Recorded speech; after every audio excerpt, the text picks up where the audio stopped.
आज आपण आहे ना मस्त असा ठसकेबाज ठेचा बनवणार आहोत. अगदी झणकेबाज, एकदम तिखट आणि एकदम मस्त असा, अगदी पाहूनच तोंडाला पाणी सुटेल इतका छान अगदी ठसकेबाज आपला हा ठेचा होणार आहे. तर हो, आज आपण वांग्याचा ठेचा बनवणार आहोत. एकदम खूप मस्त लागतो. एकदा जर तुम्ही हा ठेचा असा बनवला ना तर सारखा असाच वांग्याचा ठेचा बनवणार. कारण कायम आपण कसं आहे ना वांग्याच्या फोडी करून भाजी करतो किंवा भरलेले वांग्याची भाजी करतो. तर तुम्ही ह्या प्रकारचा जर ठेचा केला ना तर तुम्हाला खूप आवडेल. तर इथे मी काही वांगे घेतले, जवळपास पावशेर एक वांगे असतील हे. आता हे स्वच्छ धुवून घ्यायचे आहे आणि त्याच्या देठाकडचा जो भाग आहे ना तो काढून घ्यायचा आहे आणि असं आपल्याला मधून कट मारून आपले वांगे स्वच्छ आहे की नाही ते बघून घ्यायचे आहे. आणि हे पाण्यातच टाकायचे आहे म्हणजे वांगे काळे पडणार नाही. आणि 2-3 पाण्याने स्वच्छ धुवून घ्यायचे आहे आपल्याला. तोपर्यंत आता इथे गॅसवर मी एक लोखंडी तवा ठेवलेला आहे. आणि ठेचा म्हटलं ना की लोखंडी तवाच घ्यायचा आहे. तवा घ्या किंवा कढई घ्या. तर इथे आपल्याला ठेच्यासाठी मी इथे लोखंडी तवा वापरलेला आहे. खूप सुंदर ठेचा तयार होतो हा. तर इथे मी काही मिरच्या घेतल्या, हिरव्या मिरच्या. त्याच्यानंतर 15-20 इथे मी लसणाच्या पाकळ्या घेतलेल्या आहे.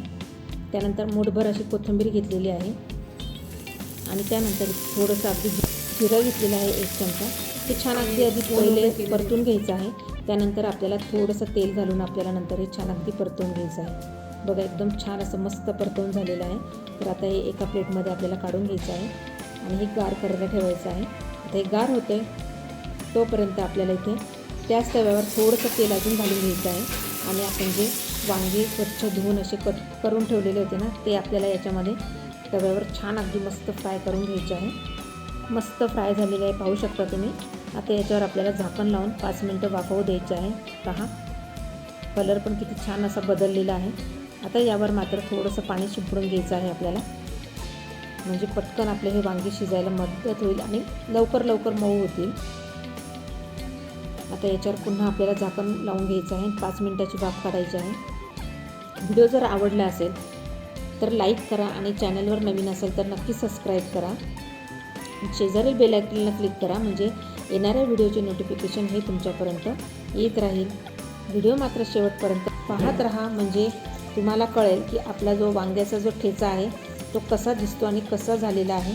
पाहूनच तुमच्या अगदी तोंडाला पाणी सुटेल आणि लगेचच तुम्ही हा ठेचा पाहून लगेचच करायला घ्याल. इतका छान ठेचा होतो हा. आता शेवटची 5 मिनिटांची वाफ आपण काढून घेऊया. आणि बघा, आणि आता थोडंसं तेल घालून घ्यायचं आहे. बघा आता तेल घालून घेतलेलं आहे.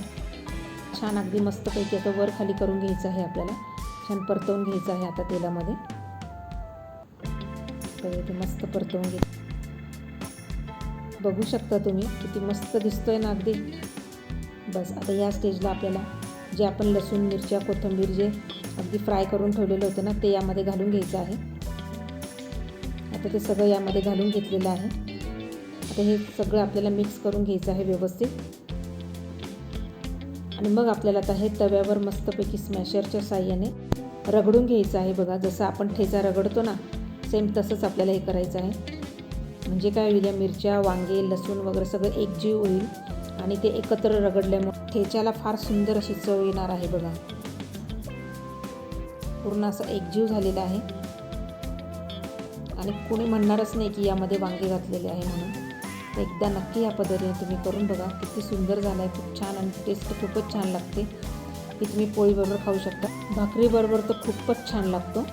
चला आता वरतून आपल्याला कोथिंबीर टाकून घ्यायची आहे आणि हे मिक्स करून घ्यायचे आहे व्यवस्थित. तर इथे आपला एकदम झणकेदार ठसकेबाज आपला हा वांग्याचा ठेचा तयार आहे. चला लगेच घ्या मग करायला आणि एकदा करून बघा, एकदा खाऊन बघा, तेव्हाच तुम्हाला कळेल की हा ठेचा किती छान लागतो. सबस्क्राईब करायला मात्र विसरू नका. चला तर मग.